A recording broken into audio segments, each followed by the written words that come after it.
वसुदेवसुतं देवं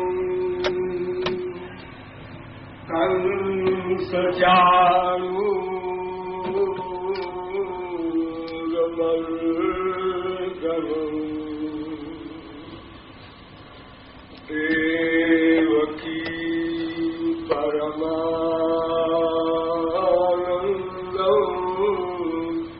कृष्णं वन्दे जगद्गुरुम्।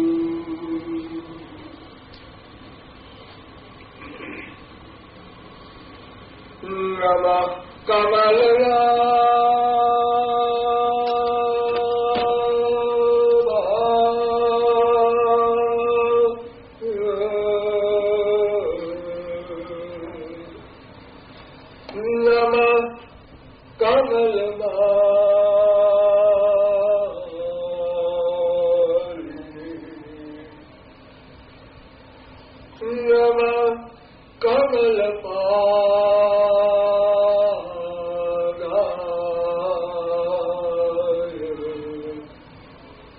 नमस्ते कमलेक्षण यो ब्रह्माणं जगदाति पूर्वं यो वै वेदांश्च प्रणोति तस्मै तत्त्वन्देवमात्मबुद्धिप्रकाशं मुमुक्षुर्वै शरणमहं प्रपद्ये।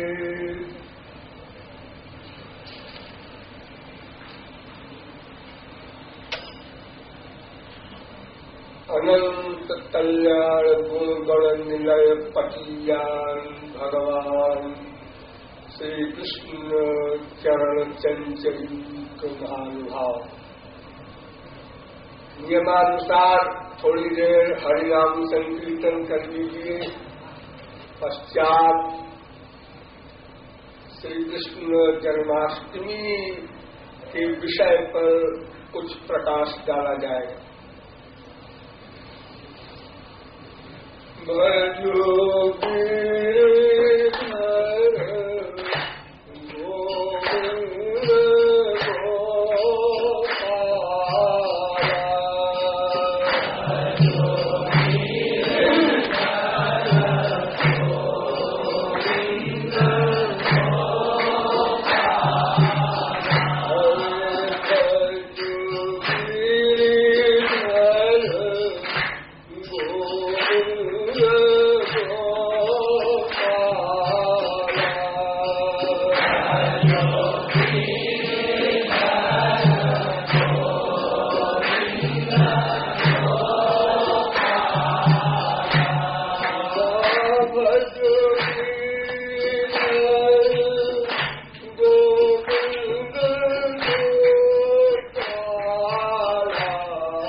आप लोग सावधान हो जाएं।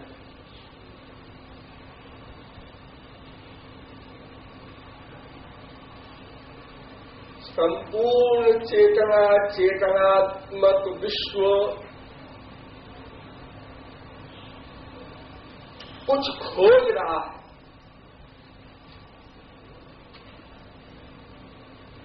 यद्यपि 84 लाख प्रकार के जीव हैं, किंतु उन सब में विशेष महत्व मानव देह का है। अतः हम केवल मनुष्य मात्र को लेते हैं कि विश्व का मानव मात्र कुछ खोज रहा है।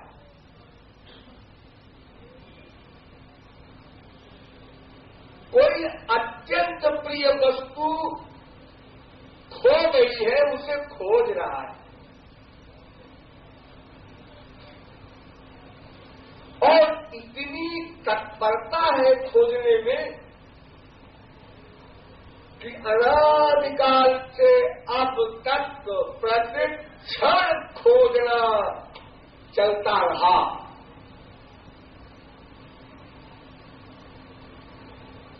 क्या खो गया है, क्या खोज रहा है, इस पर विचार करना।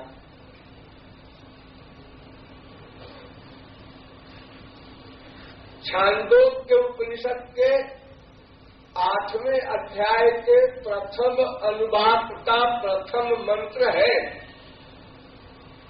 अथ जटिदमस्मिन् ब्रह्मपुरे दहरं पुंडरीकं वेश्म दहरोऽस्मिन्नन्तराकाशस्तस्मिन् जगन्तस्तदन्वेष्टव्यम्। वेद कहता है, अरे मनुष्यों, तुम जो खोज रहे हो उसको पहले समझ तो लो, कहाँ है, किसको खोजना है। बिना समझे बूझे खोज रहे हो।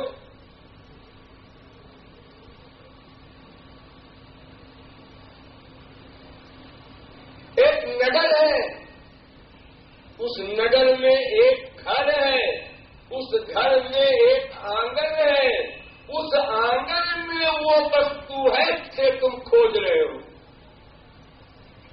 पहले ठीक ठीक पता समझ लो, फिर खोजो। अन्यथा अनंत जन्म नष्ट कर चुके, आगे भी अनंत जन्म नष्ट होंगे और जिसे खोज रहे हो वो नहीं मिलेगा। ये शरीर घर है, इस शरीर में एक हृदय है, उस हृदय के भीतर वो है जिसे आप खोज रहे हैं। उसका नाम दहर आकाश। आपके शरीर के भीतर हृदय, हृदय के भीतर वह वस्तु है जिसे हम लोग खोज रहे हैं।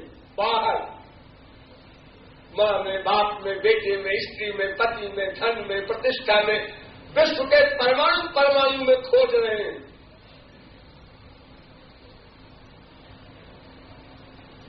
तो आपके हृदय के भीतर क्या है,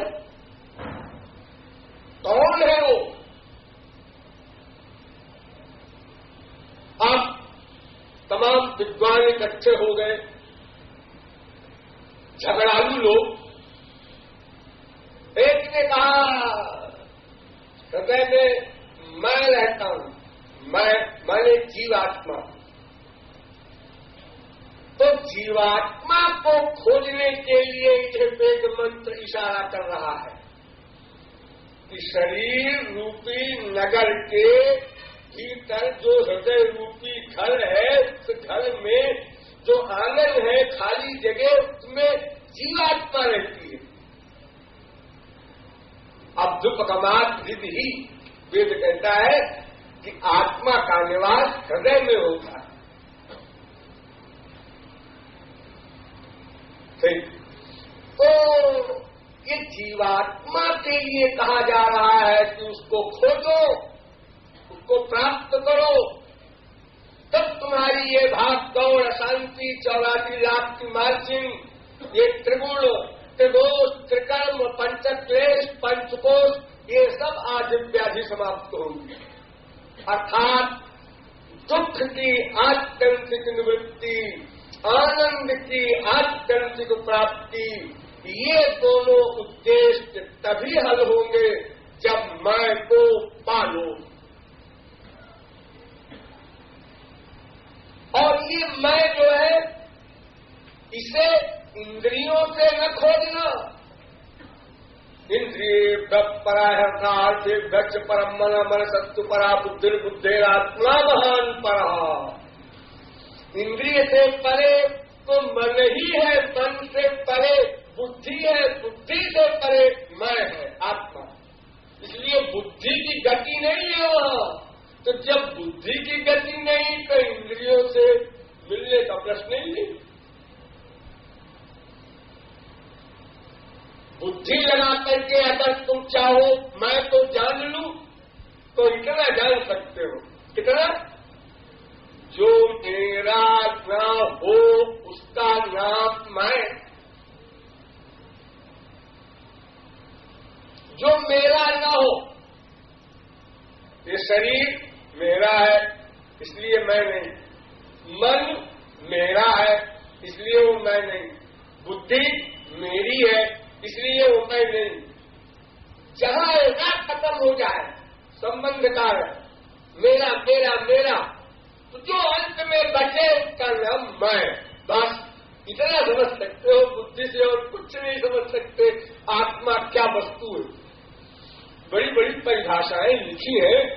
आत्मा नित्यो व्यय शुद्ध एक क्षेत्र आश्रय अभिक्रिया स्वदृक्षेतु व्यापको संज्ञानाधृता। धारो तमाम लक्षण है आत्मा के शास्त्रों वेदों में, लेकिन वो सब शब्द है केवल। वो शब्द से तो काम नहीं चलेगा जब तक कि उसका साक्षात्कार न हो। तो शब्दों में क्या है? आप लोग तो प्रतिदिन मंदिर में बोलते हैं तो वे माता के पिता तो में, वो शब्दों से काम नहीं चलेगा। तो एक पार्टी आकर कहती है ये जीवात्मा है ताराकाश, इसको जान लेने पर सब कुछ समझ में आ जाएगा, सब कुछ पा लिया जाएगा। जो इसलिए कि ये आत्मा ही परमात्मा है। आत्मा ही परमात्मा है। हाँ, ये परमात्मा का अंश है या परमात्मा है? नहीं, अंश वंश नहीं है, ये परमात्मा ही है। ये मैं अद्वैतियों की बात कर रहा हूं, जो ब्रह्म, ईश्वर और आत्मा, इन तीनों की ये लोग परिभाषा करते हैं। ब्रह्म निर्गुण, निर्विकल्प, अकर्ता, निष्क्रिय है, और ईश्वर सृष्टिकर्ता है। और ब्रह्म का प्रतिबिंब ईश्वर और ईश्वर का प्रतिबिंब जीव। प्रतिबिंब में परछाई, ब्रह्म का प्रतिबिंब ईश्वर और ईश्वर का प्रतिबिंब जीव। ये बिंब प्रतिबिंबवाद कहलाता है। और ये ब्रह्म भी कुछ नहीं करता, वो ज्ञान स्वरूप है, वो ज्ञाता भी नहीं है, कर्ता कैसे होगा?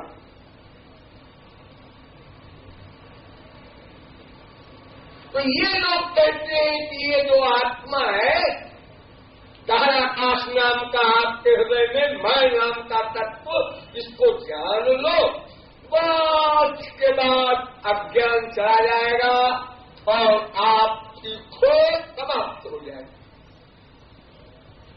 यानी आप अपने आप को खोज रहे हैं, अपने आप को पा लीजिए, बस खोजना बंद।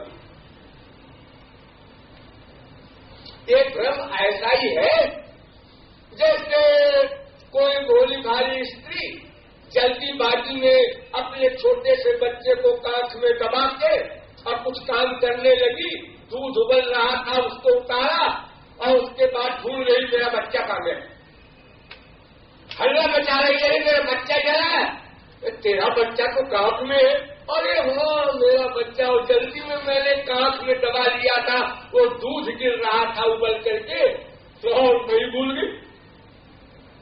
ऐसे ही मनुष्य, तुम लोग अपने को शरीर मानते हो, तुम आत्मा हो, ये सही सही जान लो, मान लो, अनुभव कर लो, बात रिसर्च को तलाश बांट दो बंद। लेकिन ये 10% गलत। क्यों? पहले समझिए लॉजिक से। एक बात बताइए, अद्वैती महाराज, आपका ब्रह्म अकर्ता है। देखिए आप लोग बहुत सावधान हो तो सुनिए, मैं बहुत डिटेल नहीं कर सकूंगा। आपका ब्रह्म कुछ करता है? अभी नहीं, न वो ज्ञाता है न करता है, वो तो ज्ञान है केवल। वो जानने वाला भी नहीं है तो करने वाला क्या होगा? हाँ, अच्छा जी, उसका प्रतिबिंब पड़ा अंतःकरण पर, तो आप कहते हैं उसको हम लोग आत्मा बोलते हैं। आत्मा नाम की कोई चीज नहीं है, वही परमात्मा ही है। तो परमात्मा का प्रतिबिंब आत्मा है, तो परमात्मा कुछ नहीं करता जी, नहीं, तो आत्मा करता कैसे हो गया फिर? और परमात्मा कुछ नहीं करता तो उसका प्रतिबिंब ईश्वर, वो सृष्टिकर्ता कैसे हो गया?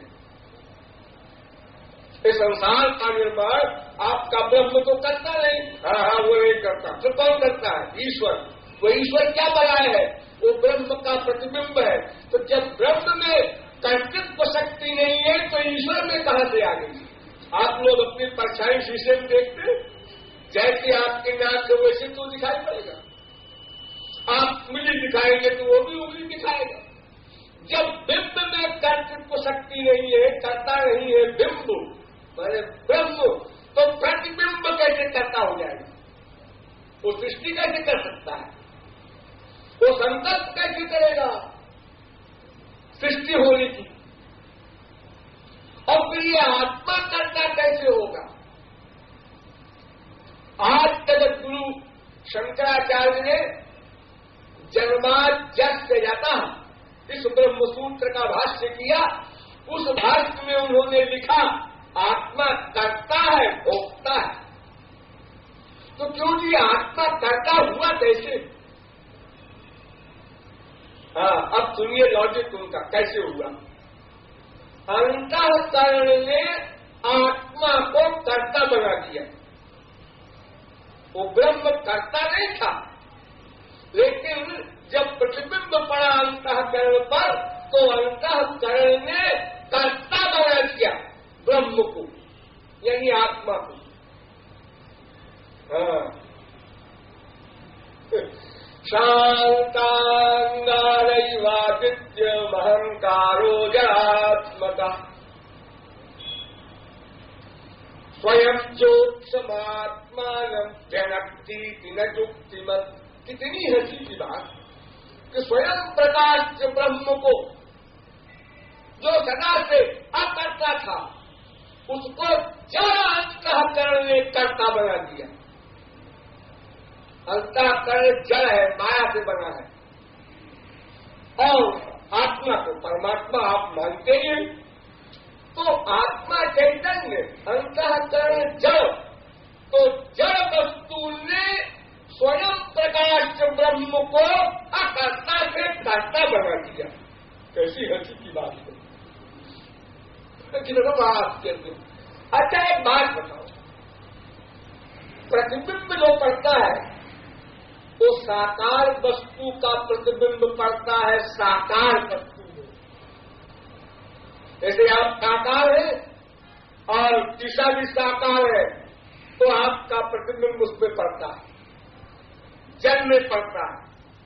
साकार का प्रतिबिंब साकार में पड़ेगा और ब्रह्म निराकार और अंतःकरण निराकार, और पड़ गया प्रतिबिंब। कैसे पड़ गया? इम्पॉसिबल। अंतःकरण भी निराकार, ब्रह्म भी निराकार और ब्रह्म अकर्ता। अंतःकरण तो जड़ है, वो क्या करता होगा बेचारा? तो वो तो जड़ है, जैसे ये साल देखते हैं आप लोग, जड़, चेतन ही नहीं है। ये तो आत्मा के चैतन्य से अंतःकरण चैतन्यवत वर्त करता है। वो अंतःकरण स्वयं प्रकाश ब्रह्म को कर्ता बना देगा। हसी की बात, असंभव। और अगर आप कहें कि आत्मा कर्ता नहीं है, अगर कर्ता नहीं है तो ये वेदांत का उपदेश किसके लिए है? आपके मार्ग में किसको उपदेश दे रहे हैं आप? विजिज्ञासु, ये वेद कह रहा है खोजो, जो अंतःकरण में आपके है उसको खोजो। तो जो करता ही नहीं है आत्मा, तो खोजेगा क्या? साधन कैसे करेगा? आपके यहाँ तो साधन है, श्रोतव्य, मंतव्य, जिज्ञासितव्य। ज्ञान मार्ग में अद्वैतियों के यहाँ भी तो साधना है, बड़ी लंबी चौड़ी, करोड़ों जन्म की साधना है, तब ज्ञान प्राप्त होता है। तो आत्मा जब करता ही नहीं है तो भला वो साधना कैसे करेगा? फिर वेद का उपदेश किस लिए? और एक बड़ी मजेदार बात कही उन लोगों ने कि जब तक ज्ञान न हो जाए तब तक वेद सत्य है, और ज्ञान हो जाए तो वेद भी मिथ्या। और सुनो, अगर वेद मिथ्या है तो फिर वेद प्रतिपाद्य ब्रह्म भी मिथ्या हो जाएगा, वो ज्ञान भी मिथ्या हो जाएगा। वेद को अनादि है, उसको आप शिक्षा बता रहे हैं। बड़े आश्चर्य की बातें हैं ये सब। आप झगड़े में न पड़िए। आत्मा परमात्मा का अंश है, इसलिए दास है, और जिसको इशारा कर रहा है वेद मंत्र अन्वेष्टव्यम, वो जीवात्मा नहीं है, वो परमात्मा है। आपके हृदय में दो पर्सनैलिटी है, एक आप और एक आपका बाप, परमात्मा। जीवात्मा परमात्मा। वेदों ने कहा श्वास परिणा कव्या सखाया समानम वृक्षम परिछत्व जाते। दो पक्षी आपके हृदय में रहते हैं, एक जीवात्मा, एक परमात्मा। तो कयो अपने परम स्वाद्वती, उसमें से एक पक्षी यानी जीवात्मा कर्म करता है और फल भोगता है, और अनस्नो अभिचाकशीति, और दूसरा पक्षी परमात्मा वो न कर्म करता है न फल भोगता है, वो कर्म का फल देता है, लेकिन सदा साथ रहता है। आप नरक में जाइए वहां भी जाएगा, स्वर्ग में जाइए वहां भी जाएगा, कुत्ते बिल्ली गधे बनिए वहां भी साथ रहेगा। वो कभी साथ नहीं छोड़ता, क्योंकि पता नहीं कब आप शरणागत हो जाए। वो देखता रहता है आपकी ओर की शरणागत, क्या पता अभी हो जाए। और जैसे ही शरणागत होगा वैसे ही भगवान को कृपा करनी होगी, माया निवृत्ति करनी होगी, त्रिगुण समाप्त करना होगा, त्रिकर्म समाप्त करना होगा, पंचकोश समाप्त करना होगा, उसका ठेका लेना होगा, अनंत जन्मों के पाप पुण्य भस्म करना होगा, तमाम सारे फल इमीडिएटली करना है भगवान को, तो शरणागत हो जाएगा उसके लिए। इसलिए सदा सावधान रहते हैं भगवान आपके साथ अंतःकरण में बैठकर। तो जो परमात्मा है उस परमात्मा के लिए इशारा कर रहा है वेद की, ऐ जीवात्मा तू खोज रहा है गलत जगह,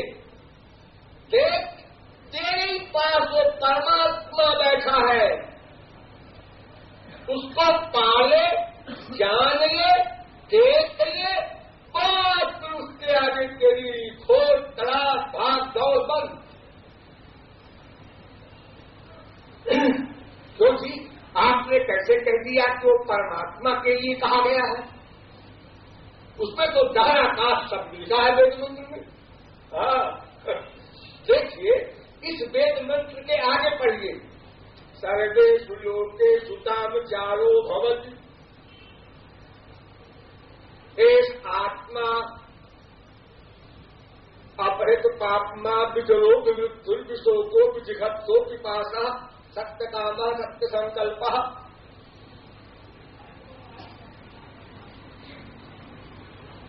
यावात्मा अयमाकाशस्तावादेशोत्तर हृदय आकाश यत्तेहास्ति यच्चनास्ति सर्वं तस्मिन् प्रतिष्ठितम्। ये तमाम सारे वेद मंत्र हैं इस मंत्र के आगे। क्या मतलब? उसका मतलब ये कि वेद कह रहा है कि जैसे ये आकाश है आपके सामने, आकाश माने खाली जगह, जो आप लोग ऊपर मिट्टी डालते हैं तो कहते हैं आकाश, ऐसे ये भीतर वाला आकाश है। यानी जैसे ये मटीरियल आकाश है, प्राकृत आकाश है, माइक आकाश है, ये पंचमहाभूत माया के हैं ना, पृथ्वी जल तेज वायु आकाश, ऐसे ये दिव्याकाश है भीतर। वो ऐसा आकाश है भीतर वाला कि अनंत पर ब्रह्मांड उसी में व्याप्त है। इतना बड़ा आकाश है। ये आकाश तो एक ब्रह्मांड का है, दूसरे ब्रह्मांड में दूसरा आकाश, तीसरे ब्रह्मांड में तीसरा आकाश, परब्रह्म में अलग आकाश, दो लोक में अलग आकाश, दिव्य आकाश होता है। ये मटीरियल आकाश वहां नहीं होता। तो ये तो एक लिमिटेड आकाश है, लेकिन वो जो भीतर आकाश है उसमें अनंत को ब्रह्मांड समाया हुआ है। और सत्य संकल्प आदि की शक्तियां हैं उसमें। ये मटीरियल आकाश में तो जड़ वस्तु है, इसमें कौन शक्ति होगी? हाँ ठीक है, तो ये भूताकाश नहीं है। लेकिन आत्मा भी नहीं हो सकता, क्योंकि सत्य संकल्प आत्मा का, सत्य संकल्प वेद मंत्र कह रहा है। वो जो भीतर वाला है वो सत्य संकल्प है, माने सोचा हो गया, करना तो नहीं है। संकल्पा देवा त्रिपुत्रस्तमुत्तिष्ठन्ति सयति मातृलोकतामो भूत संकल्पा देवास्त्र मातरस्तमुत्तिष्ठन्ति सयति पितृलोकतामो भूत संकल्पा देवास्त्र पितृस्तमुत्तिष्ठन्ति सयति भ्रातृलोकतामो भूत संकल्पा देवास्त्र भ्रातरस्तमुत्तिष्ठन्ति सयति स्वतृलोकतामो भूत संकल्पा देवास्त्र सुतारस्तमुत्तिष्ठन्ति। यानी भगवान ने जो सोचा हो गया, प्रैक्टिकल नहीं करना है कुछ। संसार बन जाओ, बन गया। तो कामे तो बहुत प्रजाए, बस संसार बन गया।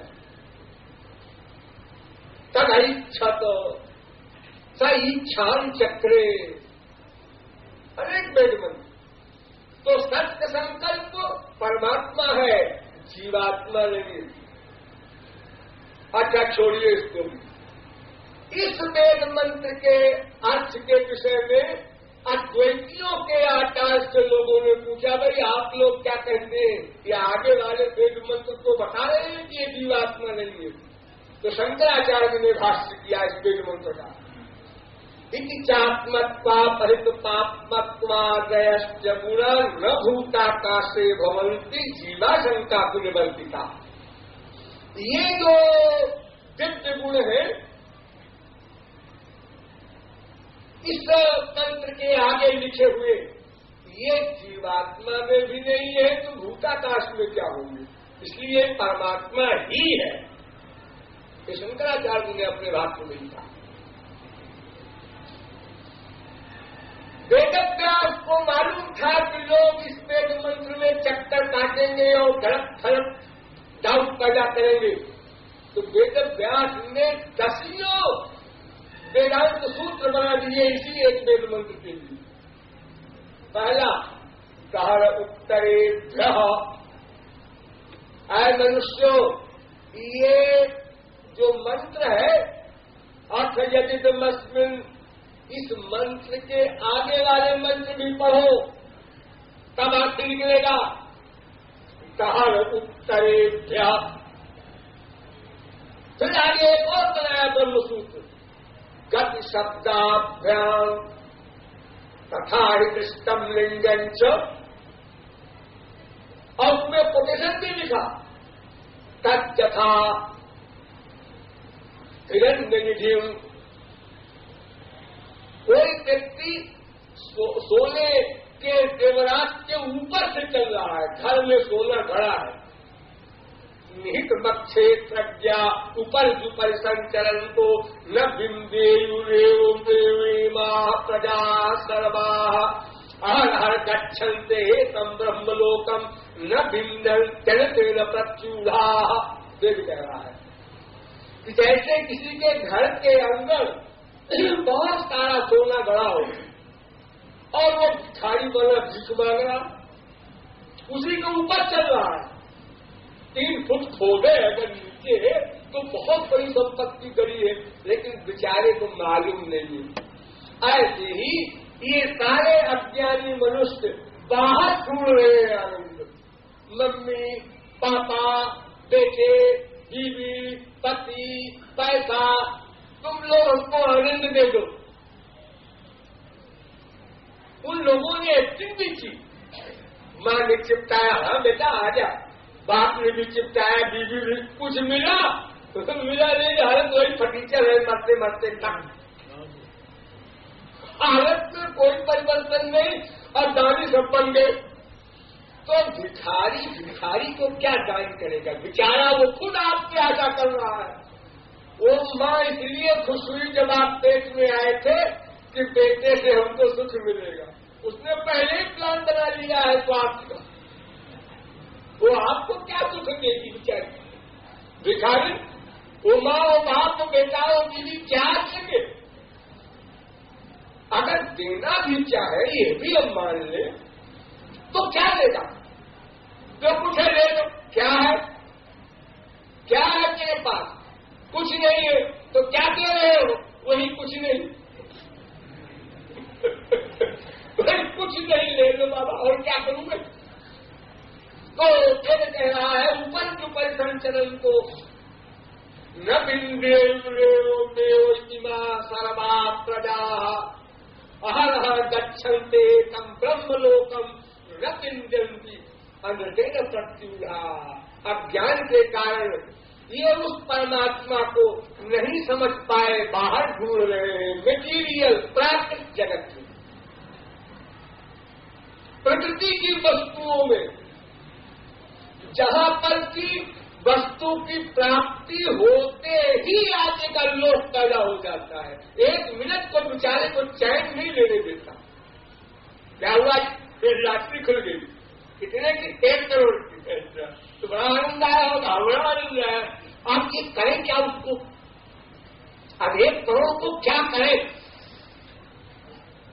एक भी खोलने एक लग गई बीमारी है उसके पीछे, अच्छा खासा बैठा था घर में अब वो 1 करोड़ उसको पागल बनाएगा, और वो चीज खोलेगा, वहां घाटा हुआ, फिर टेंशन ऐसा हुआ, फिर टेंशन ऐसा टेंशन का रोग लगेगा जो मरते मरते भी समाप्त नहीं होगा। ये संसार के पाने का रिएक्शन। तो वेद कहता है गत शब्दा, वेदांत कहता है गत शब्दाभ्याम तथा ही निष्ठम लिंगं च, इसलिए धाराकाश ब्रह्म है, परमात्मा है। फिर आगे कहते हैं वेद व्यास,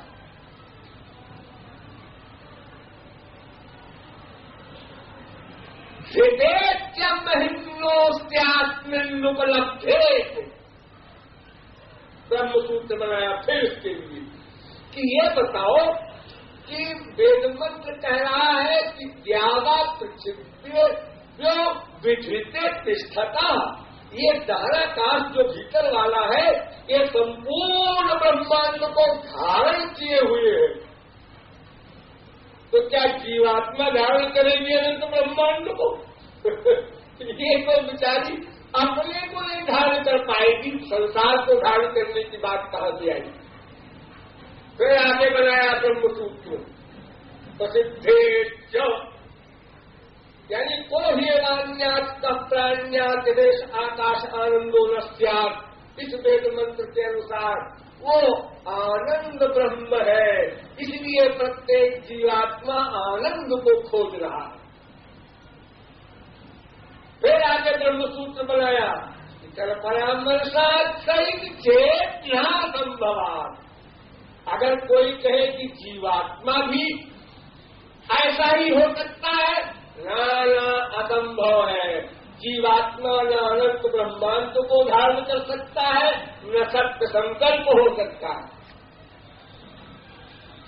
अच्छा जी, जीवात्मा जो परमात्मा को प्राप्त कर लेता है वो तो सत्य संकल्प हो जाता है ना। हाँ, ये जो भगवान के 8 गुण हैं, 8 अपरित पापमा विजरो विमृत्यु विशोको विजिघत्सो पिपासा सत्य काम सत्य संकल्प, ये 8 गुण हैं भगवान में। जब जीव भगवत प्राप्ति कर लेता है तो उसी क्षण में 8 गुण मिल जाते हैं जीव को, तो भगवान के बराबर हो जाता है। 8 गुण भगवान में, 8 गुण महापुरुष को।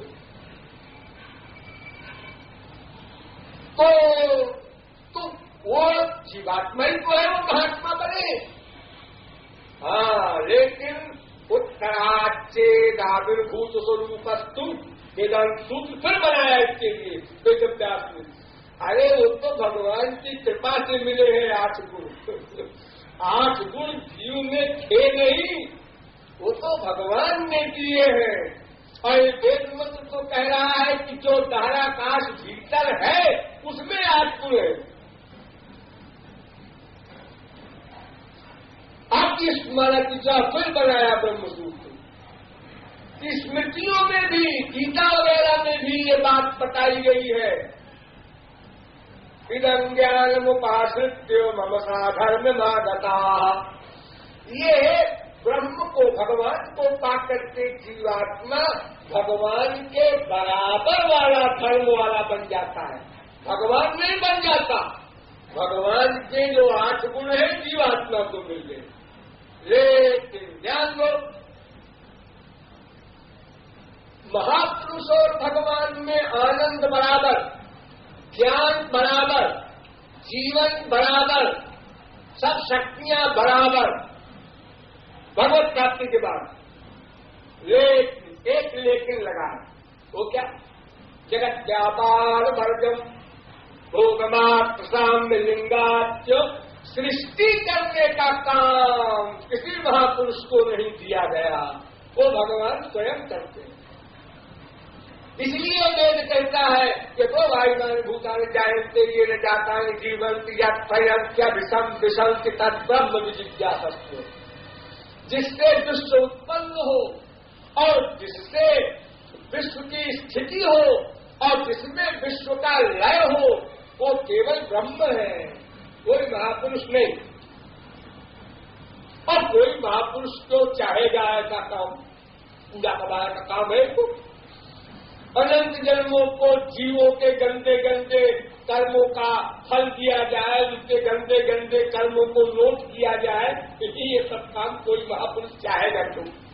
भगवान देना भी चाहेंगे तो कहेंगे महाराज हमको बस आनंद आपका मिल रहा है, बहुत ये काम नहीं चल रहा है। इसलिए वो दहराकाश रूपी जो ब्रह्म है उसको खोजना है, यानी समझकर खोजना है। हम खोज तो वही रहे हैं क्योंकि हम परमानंद चाहते हैं, लेकिन कहाँ है ये हमके समझने की आवश्यकता नहीं समझी। तो भाई आपने कुछ पता लगाया कि आनंद जो आप ढूंढ रहे हो कहाँ है? कहाँ?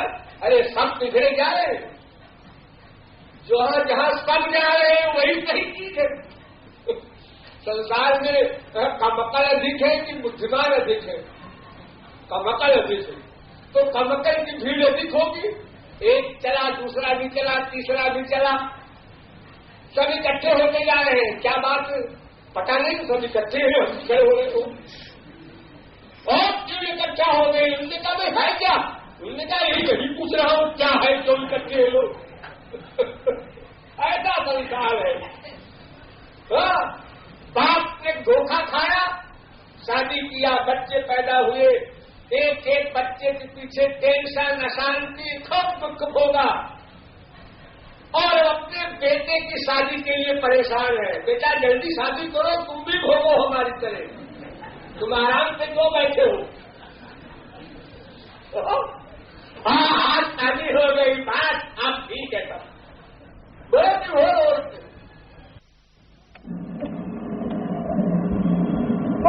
जीव ने अनादिकाल से अंतर जिसको खोजा है उसको बिना समझे खोजा है। वेद कहता है पहले समझो।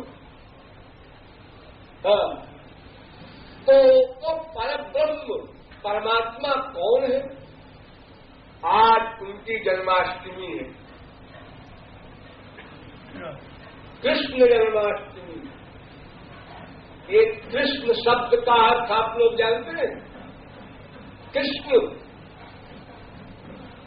बृहद्गोपनीय तंत्र में इसका अर्थ किया गया, कृष्ण शब्दो ही सत्तार्थो भ्रष्टानंद रूपक सत्ता स्वानंदयोर्योगात् चित् परब्रह्म उच्यते।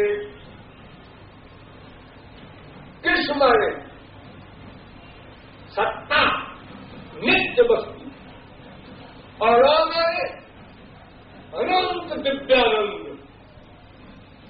तो अनाद्यनंत शाश्वत सत्ता प्लस आनंद का जहां पुण्य हो वो सत्य विज्ञानमानंदम ब्रह्म, वो परम ब्रह्म है। तो श्री कृष्ण परम ब्रह्म है। इसको अनेक एक मंत्रों ने कहा, तमेकम गोविंदम सच्चिदानंद विग्रहम, वेद कह रहा है। द्विभुजम ज्ञान मुद्राढ्यम परमालिनीश्वरम, वेद कह रहा है। कृष्ण एव परो देवस्तम ध्यायेत तम रचयेत तम भजेत, वेद कह रहा है। वेद में प्रश्न किया गया है स्पेशल, कब परमो देवा तस्मात् मृत्युर्विभेद। वो सुप्रीम पावर कौन है? वो आकाश कौन है? सच बताओ। तो वेद ने उत्तर दिया, कृष्णो हवै परमं दैवतम गोविंदान मृत्युर्विभेद गोपीजन बल्लभ ज्ञानेनाखिलम जातम भवति। वेद कहता है वे श्री कृष्ण है, गोविंद है, गोपीजन बल्लभ है। अगर उनको जान लो तो तस्मिन ज्ञाते, उनके जान लेने पर सब अज्ञान भी चला गया, सब ज्ञान भी मिल गया, माया निवृत्ति भी हो गई, परमानंद प्राप्ति भी हो गई। यानी वो ताराकाश श्री कृष्ण ही है।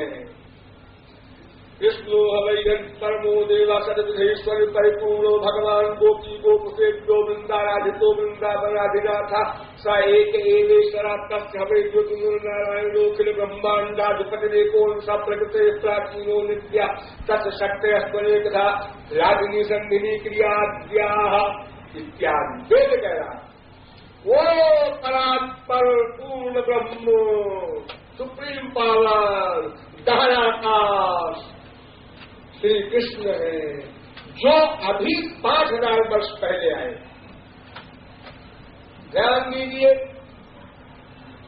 श्री कृष्ण तो हर द्वापर में आते हैं, हाँ, लेकिन ये श्री कृष्ण जो अभी 5000 वर्ष पहले आए थे, ये नहीं आते हर द्वापर में। स्वयं भगवान कृष्ण, कृष्ण पर तत्व। गौरांग महाप्रभु कहते हैं कि ये श्री कृष्ण स्वयं भगवान है, और सब अंश है जो आते हैं हर द्वापर में। ये स्वयं भगवान जब आते हैं वो लोग से, ये एक कल्प में एक बार आते हैं। एक कल्प माने 4 अरब 32 करोड़ वर्ष में एक बार आते हैं। यानी 43 लाख 20 हजार वर्ष का 4 युग, 71 बार 4 युग बीत जाए तो एक मनवंतर, 14 मनवंतर बीत जाए तो ब्रह्मा का एक दिन, उसे कहते हैं कल्प। वो होता है 4 अरब 32 करोड़ वर्ष का।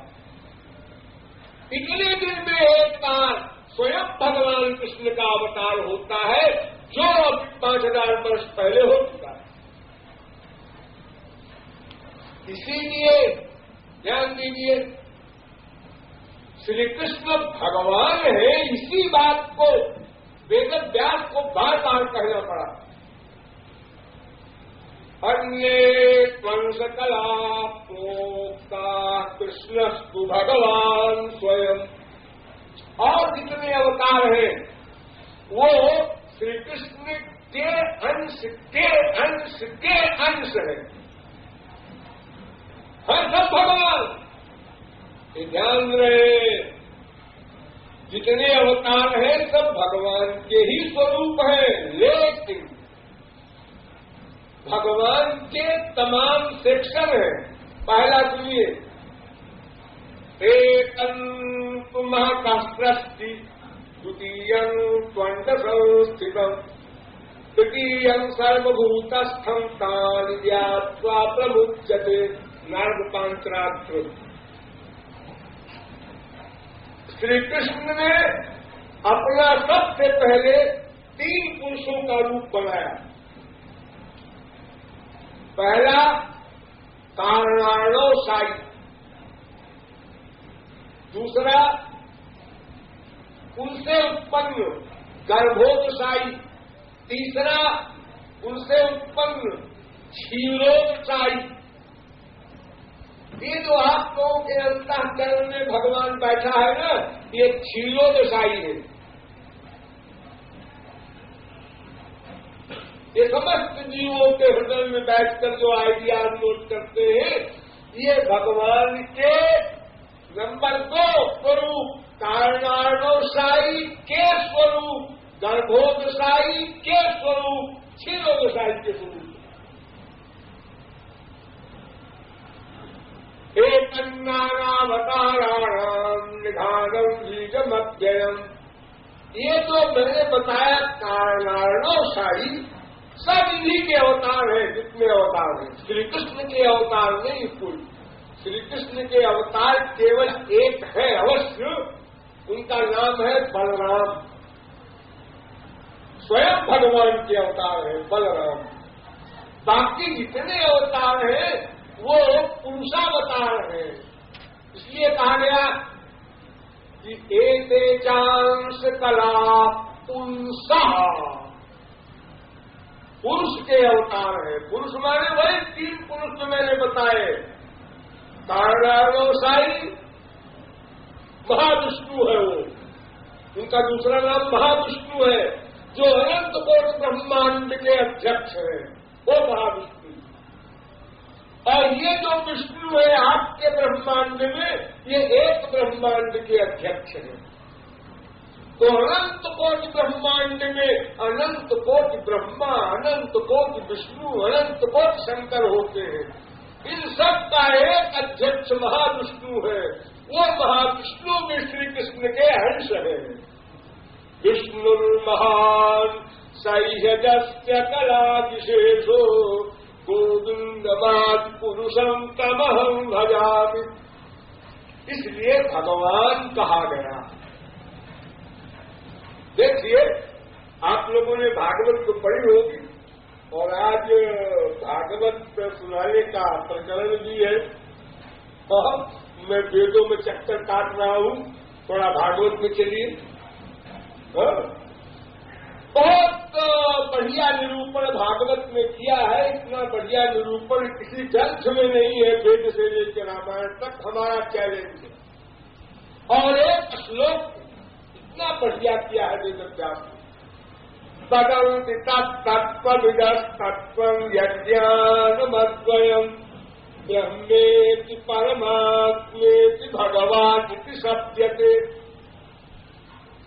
वेद व्यास कहते हैं, देखो जी, 3 स्वरूप खास है भगवान की।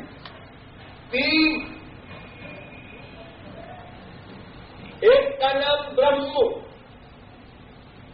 एक का नाम परमात्मा, एक का नाम भगवान। ये 3 भगवान है। नहीं, भगवान 3 नहीं है। अद्वयम, एक भगवान के 3 स्वरूप हैं। क्रिया के अनुसार ये 3 नाम है उनके। ब्रह्म किसे कहते हैं? जिसमें सब शक्तियां तो हैं लेकिन उनका विकास नहीं होता, इसलिए हम कह देते हैं ब्रह्म अकर्ता है, कुछ नहीं करता। शक्तियां सब हैं उसमें, और अपनी सत्ता रखने के लिए तो शक्ति का प्रयोग करने पड़ेगा उसको। अपनी सत्ता कैसे रखेगा वो? और तो जो ब्रह्मानंद का अनुभव करता है ब्रह्म स्वयं, उसके लिए भी शक्ति की आवश्यकता है। तो निःशक्तिक ब्रह्म होता ही नहीं वेद में कहीं। वो सशक्तिक ब्रह्म ही है, किंतु शक्तियों का विकास नहीं होता, इसलिए उसको हम ब्रह्म कहते हैं। कुछ नहीं करता ऐसा बोलते हैं। और बिल्कुल निर्विशेष निराकार भी है, ये भी सही बात है। केवल सत्ता मात्र है। और फिर उसके बाद परमात्मा का स्वरूप आया। ये क्या है? ये परव्योम के एरिया के जितने स्वरूप हैं उनमें सबसे नीचे है महाविष्णु, वैकुंठ के अध्यक्ष, जिसे आप लोग कहते हैं नारायण, 4 भुजा वाले। इनसे ऊंचे क्लास में है और सब अवतार, जितने अवतार हुए हैं, ये सब का एरिया है परव्योम। वहां माया नहीं जा सकती, सूर्य चंद्र वहां कोई नहीं जा सकते। उस एरिया में परव्योम लोक है। तो परव्योम से उतर करके अवतार लेकर के जितने अवतार हैं सब आते हैं। माया की तो परव्योम में स्वभाव अवस्थान विश्व अवतरी धोरे अवतार नाम। गौरांग महाप्रभु कहते हैं कि परव्योम से अवतारी लोग अवतार लेकर हमारे मृत्यु लोक में जीव कल्याण के लिए आते हैं। यही पर आपको हम बता दें कि ये स्वयं भगवान श्री कृष्ण या उनके अंश लोग जो हमारे मृत्यु लोक में आते हैं, इसमें भगवान के जो अंश आते हैं वो तो ठीक है, मार धाड़ करने आते हैं, लेकिन भगवान का काम मार धाड़ करने का नहीं है। स्वयं भगवान के कार्य लहे भूभार हरण। गौरांग महाप्रभु कहते हैं पृथ्वी का भार हरण करना ये स्वयं भगवान का काम नहीं है, ये तो उनके अंश वगैरह करते हैं सब। ये सृष्टि करने का काम भी भगवान का नहीं है, वो तो इच्छा करते हैं, केवल बस काम करते हैं और लोग ब्रह्मा वगैरह, ये सब उनके सर्वेंट है।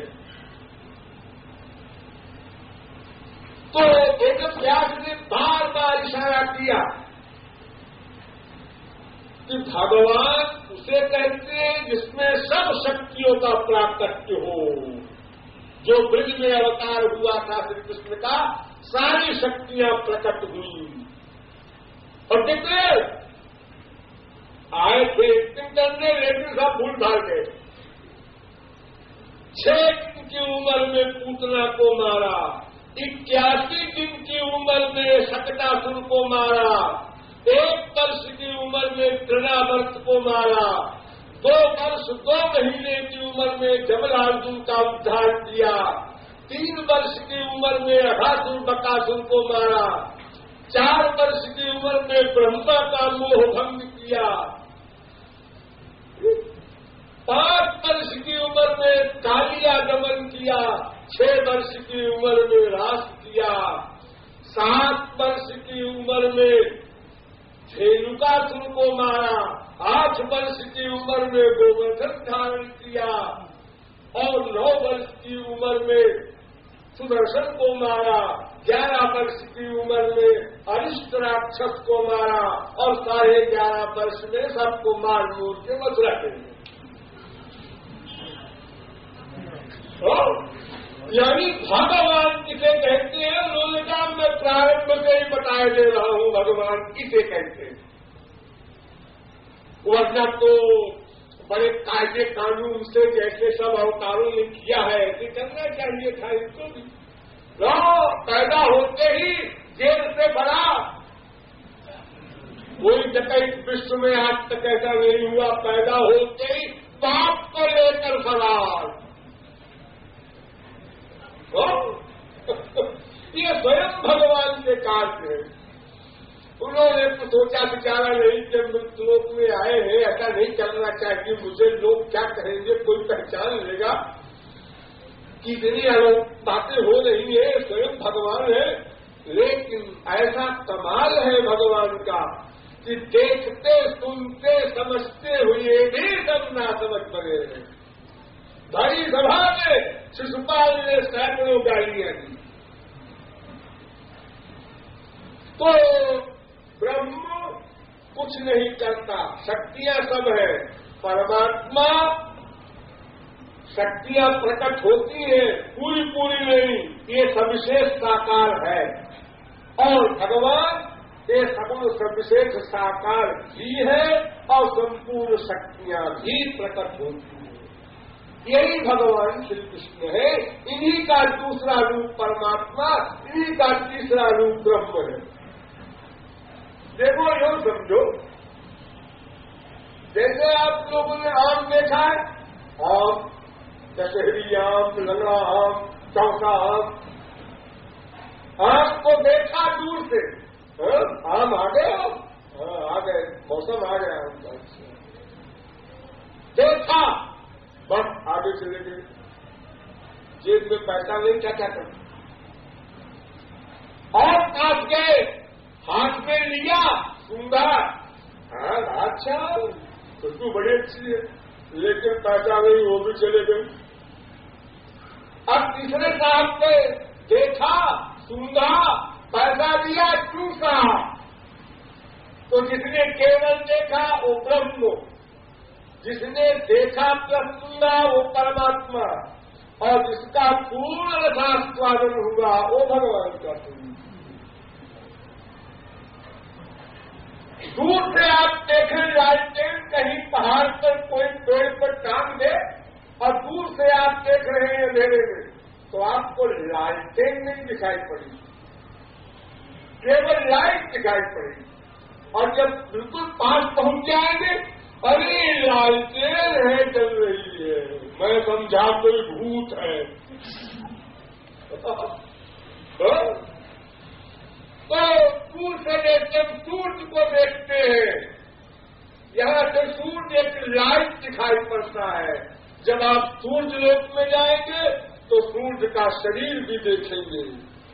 तो जैसे माँ के पेट में बच्चा है तो माँ केवल अनुभव करती है मेरे बच्चा होने वाला है, लेकिन जब वो बच्चा सामने होकर आता है वो कुछ और ही बात होती है। ऐसी उनका मुंह है, ऐसी नाक है, ऐसी आंख है, उसका आलिंगन चुंबन रसास्वादन मां करती है।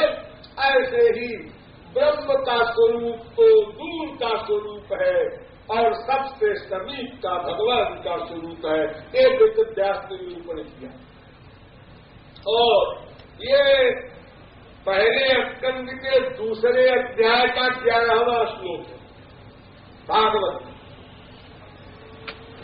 फिर वेदव्यास ने यह भी कहा कि देखो भगवान सृष्टि नहीं करते ये ठीक है, लेकिन सृष्टि करते हैं ये भी ठीक है।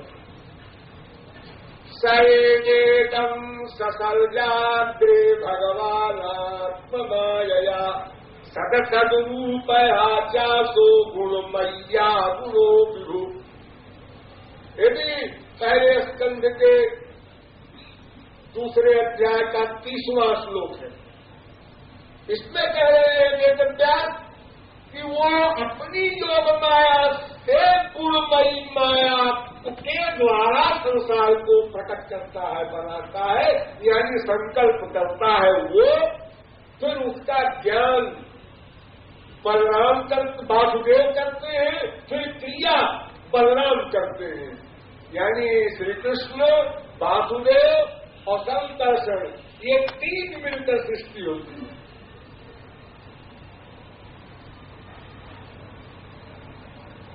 और सबसे पहले भगवान पुरुष बनते हैं, ये भूलिएगा नहीं, क्योंकि सृष्टि करना है उनको। जगहे पौरुषम रूपम भगवान महगादि भी,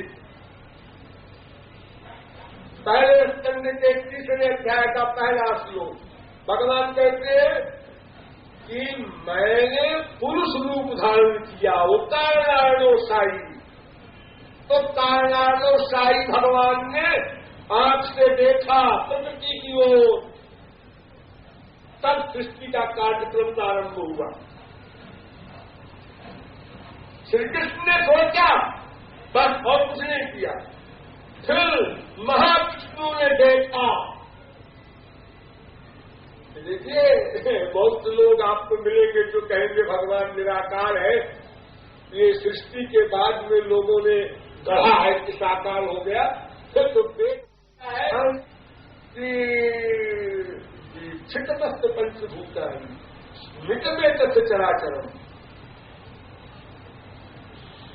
भगवान ने सोचा, बिना शरीर के सोचा, हाँ हो सकता। अच्छा, तो देखा, देखना तो आंख से होगा। और मुस्कुराए, और उसमें मुंह की जरूरत पड़ेगी, ऐसे कैसे मुस्कुराए मुंह?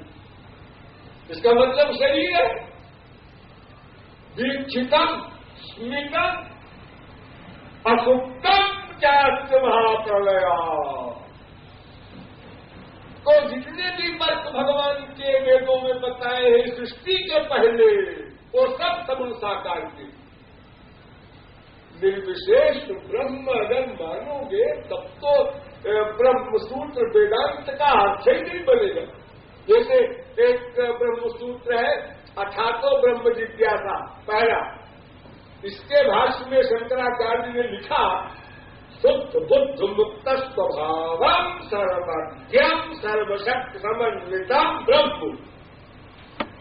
यानी ब्रह्म जो है वो शुद्ध बुद्ध मुक्त है, सर्वज्ञ है, ये भी मान लिया, और सर्वशक्ति समन्वित है, ये भी मान लिया। और आगे बदल दे, अगर वो निर्गुण निर्विशेष है तो शक्ति युक्त कैसे है?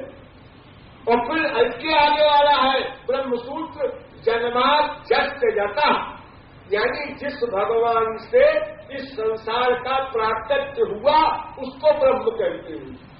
तो अगर आप संसार को मानसिक भ्रम मानेंगे, रज्जौ यथा हेल भ्रमा अद्वैती लोग मानते हैं ना, तो फिर इस ब्रह्मसूत्र का अर्थ करना होगा कि जिससे जगत के उत्पन्न होने आदि का भ्रम उत्पन्न हो, यानी ब्रह्म को भ्रम हो गया,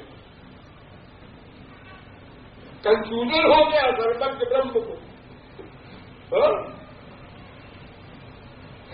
तो देखिए, जितने अवतारों के वर्णन किए हैं, भागवत में 22 अवतार का वर्णन किया है। सनकादिक अवतार, शुक्र अवतार, नारायण अवतार, इसी प्रकार अंतिम कल्कि अवतार तक। इसमें सब अवतारों को तो पुरुष का अवतार बताया, और श्री कृष्ण और बलराम के लिए कहा राम कृष्णादिति भूवो भगवान हरम। ये भगवान शब्द का प्रयोग किया इसलिए। और जब ब्रह्मा जी गए थे भगवान के पास वर मांगने की, महाराज आप अवतार लीजिए, तो वहां भी भगवान ने कहा था वसुदेव गृहे, वसुदेव के घर में साक्षात भगवान आएंगे। जनिष्यते तत्प्रियार्थम संभवं तुसुर स्त्रिया। ये देख के जाओ मेरा, तुम लोग गोपी बन करके जाओ, वो साक्षात भगवान अवतार ले रहे हैं। लेकिन एक बहुत बड़ा कंफ्यूजन है हमारे देश में। बड़े बड़े विद्वानों को महाभारत, विष्णु पुराण और भागवत तीनों ग्रंथ है प्रमुख अवतार के निरूपण के। तीनों में लिखा है कि जब ब्रह्मा जी गए भगवान के पास पृथ्वी के भाग उतारने की प्रार्थना करने, तो भगवान ने सिद्ध कृष्ण केशा, एक सफेद बाल एक काला बाल, कि वो इशारा करके कहा जाओ, यानी ये दो अवतार लेंगे हम,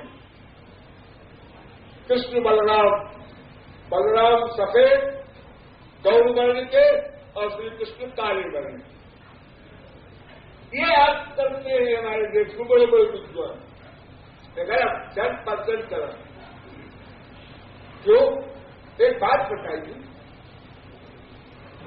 कि हमारे मृत्युलोक में एक लोक है स्वर्ग, नाम सुना होगा आप लोगों ने, वो भी माया के अंदर में, जिसका राजा है इंद्र। वहीं पर किसी के बाल नहीं पकते, सफेद बाल नहीं होते। ये भगवान के बाल सफेद कैसे हो गए? उन्होंने अपने बाल उठाए के दिखाए सफेद और एक तरफ काले।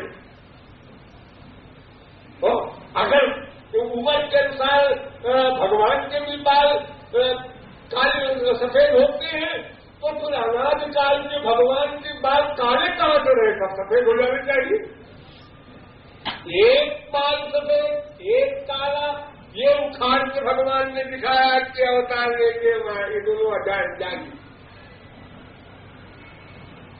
ये सिद्ध कृष्ण केशा, और यही केशा शब्द भागवत में, यही केशा शब्द महाभारत में, यही केशा शब्द विष्णु पुराण में, और कोई शब्द ही नहीं किसी ने लिखा। थोड़ा इसको समझ लीजिए। ये केश शब्द जो है, इसका अर्थ बाल भी होता है, ये ठीक है। लेकिन ये आप साधारण पढ़े लिखे लोग भी जानते हैं कि एक शब्द के अनेक अर्थ होते हैं। किस प्रकरण में क्या अर्थ है समझना होगा। तो महाभारत में अर्थ लिखा स्वयं वेदव्यास ने, अंशवो ते प्रकाशन्ते ममते देश संहिता। मेरी शक्तियां जो है उनको केश कहा जाता है। भगवान की शक्ति का नाम केश है, और वो अनंत शक्तियां हैं, एक दो चार नहीं। लेकिन उसमें मार धाड़ वाली दो शक्ति है। ये नृसिंह पुराण में कहा गया, सीता सीते जमच्छक्ति। नरसिंह भगवान ने कहा, एक मेरी शक्ति है सफेद सिद्ध और एक असिद्ध काली। ये शक्ति असुरों के संहार के लिए है।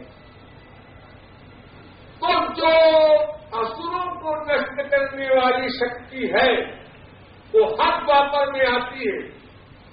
लेकिन अब की बार स्वयं श्री कृष्ण भगवान आए हैं, इसलिए युगावतार नहीं आए।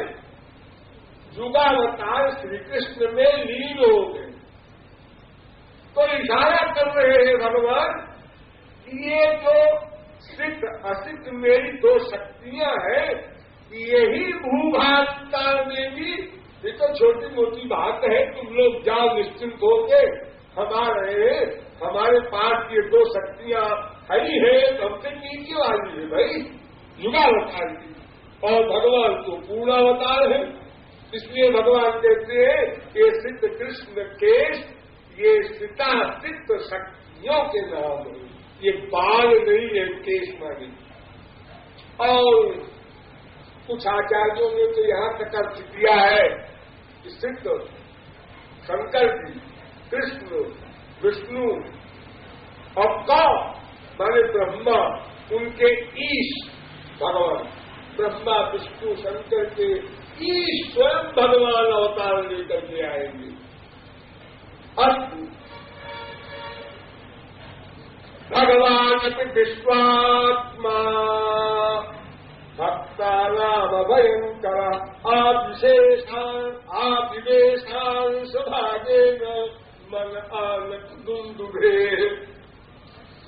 देखिए, जब अवतार लेने का मामला आया तो मां के पेट में नहीं गए, बाप के मां के दोनों के मन में गए भगवान, मन और भगवान के, भागवत के लिए भगवान अपि विश्वात्मा भक्तानाम भयंकर आत्मेशांश भागेन मन आनक दुंदुभे। मन में गए, मन में। दसम स्कंध के दूसरे अध्याय का 16वां श्लोक है। और जब प्रकट हुए तो पेट से नहीं प्रकट हुए, तमद्भुतम बालकमंबुजे क्षणं चतुर्भुजं शंख ददार्जुदायुधम्। दसम स्कंद के तीसरे अध्याय का 9वां श्लोक है।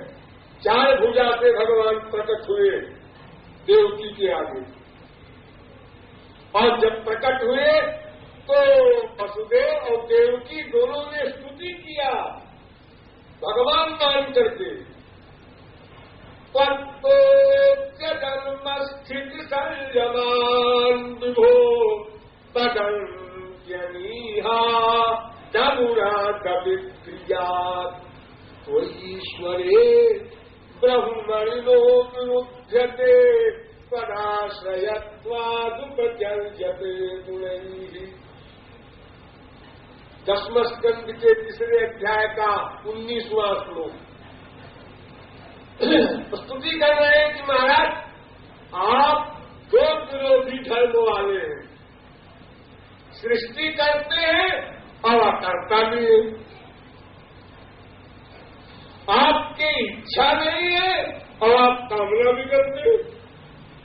आप दुर्गुण भी है और आप सगुण भी है, इसलिए किसी की समझ में आप नहीं आ सकते।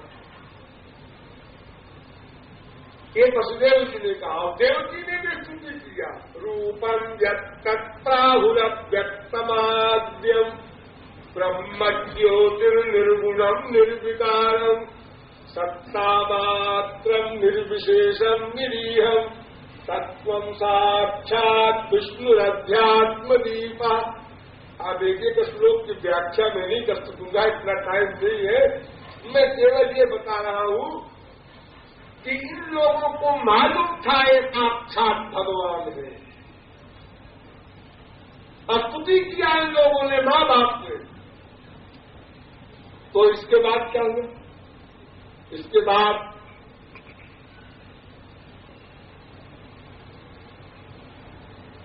दसम स्कंद के तीसरे अध्याय के 30वें श्लोक में मां बोलती है, सुपसंघय विश्वात्मन नदो रूप बलौकिकम। महाराज ये 4 भुजा से आप तो 16 वर्ष के श्रृंगार युक्त आके खड़े हो गए हो। ये तो हमारे बाप बन के आए हो, हमको बेटा बनने के लिए कहे थे। हमने बड़ मांगा था कि हमारे बेटे बन जाओ और आप तो बाप बन के आ गए। भगवान ने कहा भाई ऐसा है कि मैं इसलिए ऐसा बन के आया हूं, तुमको पहले प्रमाण तो दे दूं मैं कौन हूं। नहीं तो अगर मैं सीधे बालक बन के आता तो तुमको ये डाउट रहता कि ये वही भगवान है या कोई देवता होता आ गया या कोई राक्षस वाक्षस आ गया। अरे क्या प्रभाव। तो तो पहले मैं प्रमाण देने के लिए भगवान बन कर आया हूँ, अब तू आज्ञा देती है उपसंगर बच्चे बन जाओ। ठीक है, प्रभु मुस्काना तो रोदन ठाना, छोटे से बच्चे बन गए। तो भगवान जब छोटे से बच्चे बने तो बनते ही प्रेरणा किया वसुदेव के हृदय में बैठकर। तो तुम बोल तो सकते नहीं कि आप कैसे बोलेंगे, अब तो हो एक दिन के जगत में आ गए ना, बच्चे बन गए, तो आप बोल तो सकते नहीं, अंदर से प्रेरणा दे रहे हैं हमको ले चलो गोकुल। ततश्च सौर्य भगवत प्रचोदिता सुखम समादाय सूचिका देहात यदा बहिर्गन्तुं ये तर्यजा या योग माया जनि नंद जाया। जैसे ही श्याम सुंदर को लेकर चले वैसे ही यशोदा के यहाँ लड़की पैदा हुई, योग माया। वहां गए, ओ यशोदा बेहोश पड़ी थी। अरे बेहोश कर दी गई थी, मतलब अरे सुधा के नहीं, योग माया से। यशोदा कंद पत्नी जातम परम बुद्ध्यत न तिल्लिंगम परिश्रांता निद्रया भगत स्मृति। यशोदा को ये फीलिंग तो हुई कि कुछ हुआ, लड़का हुआ कि लड़की हुई कि जमाल मोटा हुआ, कुछ हुआ जरूर, लेकिन मूर्छित रही, इसलिए वो लड़की लड़की की पहचान क्या करती। और इसी बीच में जाकर वसुदेव ने लड़का सुला दिया उनके बगल में और लड़की उठा दी और लड़की ले आए। इधर कंस को खबर हो गई और कंस ने भी अपना काम किया, तलवार लेकर के वो योग माया को मारने गया करा। तो अधिष्ठता भुजा विष्णु सायुधात महाभुजा, जैसे तलवार उसने मारी और पटका नीचे, वैसे ही 8 भुजा से चक्र वगैरह सब शस्त्र लेकर के भगवान वाले को, भगवान है ना, योग माया और भगवान में अंतर नहीं होता, वो तेज वही चक्कर आ गया कंस को और चली गई वो शक्ति। कंस को चैलेंज भी कर गई। इस प्रकार भगवान श्री कृष्ण स्वयं भगवान है और अवतार पुरुषावतार है। तो स्वयं भगवान का अवतार 5000 वर्ष पहले हुआ था, ये परम सौभाग्य की बात है। इसके पहले जो लोग रहे होंगे उनको तो युगावतार का आख्यान मिला होगा, क्योंकि 4 अरब 32 करोड़ वर्ष पहले ये स्वयं भगवान श्री कृष्ण आए थे। वो एक कल्प में एक बार आते हैं, ये मैंने आप लोगों को बताया। तो ऐसे भगवान श्री कृष्ण का अवतार 5000 वर्ष पहले हुआ था। क्यों हुआ था ये भी आप लोगों ने बहुत पढ़ा सुना होगा। अच्छा है तो ठीक है, लेकिन मेरी एक राय अलग है। भगवान का अवतार क्यों हुआ, कि अगर हमसे कोई पूछे पर्सनल तो जिन्होंने उत्तर दिया है शास्त्र वेद में, इसके अलावा हम बोलते हैं वो सब ठीक है, गलत नहीं है। लेकिन असली कारण क्या है अवतार में? क्योंकि अगर आप कहें कि राक्षसों को मारने और धर्म की संस्थापना वगैरह के लिए जो गीता भागवत रामायण में लिखा है ये रीजन है, तो ये कुछ जमता नहीं। क्योंकि जिसकी विकृति विलास से अनंत ब्रह्मांड का प्रलय हो सकता है, वो एक राक्षस को मारने के लिए किसी को बाप बनावे और उसके 18-20 साल तक बड़ा हो तब मारने जाए, ये बात कुछ जमती नहीं। कोई समझदार आदमी इसको नहीं मानेगा। और देखो भगवान राम ने कहा भी था, पिशाचान दानवान यक्षान पृथिव्यां चैव राक्षसान अंगुल्यग्रेणतान हन्यामिच्छन् हरिगणेश्वर। सुग्रीव, तुम नहीं जानते मैं कौन हूं? हाँ महाराज, मैं राम हूं। आपका खास क्या मामला काम है? अगर मैं उंगली के नाखून के अगले भाग को ऐसे कर दूं तो अनंत कोटि ब्रह्मांड के सारे राक्षस मर गए। उनको मारने वाले के लिए न जाना है न हथियार चलाना है। और मैं तो मैं हूं सुग्रीव, जगमह सखा निशाचर जेते लक्ष्मण नहीं निमिष मह देते। अरे मेरे छोटे भैया ही एक निमिष में सारे राक्षसों को मार सकते हैं, इसके लिए वो अवतार लेके आए। ठीक है, ये भी ठीक है, ऐसा मत सौ गलत है, अपनी अपनी भावना है। लेकिन मेन कारण क्या है? भगवान का एक नाम है पतित पावन। तो ये नाम जो लोगों ने बताया था जनता को, तो जनता ने कहा भाई भगवान पतित पावन कैसे हो सकते हैं?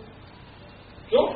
इसलिए कि गोलोक में तो कोई पतित होगा ही नहीं, वहां तो सब महापुरुष रहते होंगे, वहां तो माया जा ही नहीं सकती, तो वहां पतित पावन नाम कैसे उनका पड़ा होगा? पतित पावन नाम पड़ा यही हमारे मृत्युलोक में, और उसी नाम को सार्थक करने बार बार आते हैं, क्योंकि वहां तो सब पावन लोग हैं, मायातीत महापुरुष हैं गोलोक के। हमारे बिरादरी में भी मिलेंगे उनके प्राप्त के पतित। तो इसलिए भगवान का अवतार पतित पावन नाम को सार्थक करने के लिए होता है। मेन ये मामला है, और बाकी तो हजारों कारण है जिसको जो अच्छा लगे। हरि अवतार हेतु यही होई इदमित्थं कहीं जात न सोई।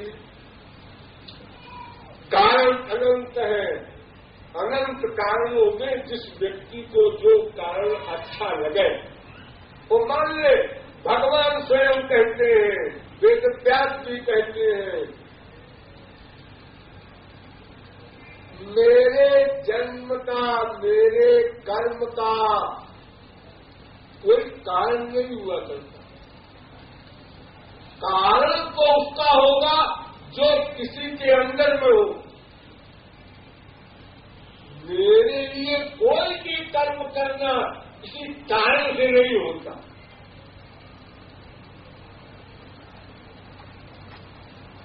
और मेरे जन्म को जो जान ले वो जन्म मृत्यु से पार हो जाए। मेरे जन्म का रहस्य जो कोई जान ले तो आवागमन से छूट जाए। ज्ञात्वा फिर पुनर्जन्म नहीं थी मां बेटी पांडव, वो मुझको प्राप्त हो जाएगा। अब ये बड़ी बड़ी बातें हैं, हमको ये समझना है कि श्री कृष्ण ही हमारे सर्वस्व है। हमारे माता, हमारे पिता, हमारे भाई, हमारे बेटे, हमारे प्रियतम, हमारे सब कुछ है। ऐसा मान करके बिना कोई कामना के मोक्ष पर्यंत की कामनाओं को लात मार दो, तब श्री कृष्ण का प्रेम मिल सकता है। मुक्ति मुक्ति स्त्रिया यावत पिशाची हृदय वर्तते तावत भक्त सुखत्यात्र कथमभ्युदयो भवे। जब तक ये भुक्ति और मुक्ति दो प्रलय आपके अंतःकरण में निवास करेंगी, तब तक भक्ति महादेवी का प्राकट्य नहीं हो सकता। इसलिए समस्त कामनाओं को छोड़ना होगा। केवल श्री कृष्ण के सुख के लिए ही उनसे प्यार करना है। श्री कृष्ण सुख का तात्पर्यमयी भक्ति करनी है। उस साधना भक्ति से अंतःकरण की शुद्धि होगी, तब गुरु के द्वारा भगवान वो दिव्य प्रेम दान कराएंगे। उस प्रेम के द्वारा हम प्रेमास्पद श्री कृष्ण की सेवा कर सकेंगे। तब हम जिसको खोज रहे वो पा सकेंगे। हमारा लक्ष्य परिपूर्ण होगा और हम सदा को मालामाल हो जाएंगे। इन शब्दों के साथ आज के प्रवचन का उपसंहार किया जाता है। श्रेष्ठ कवि बोलिए वृंदावन बिहारी लाल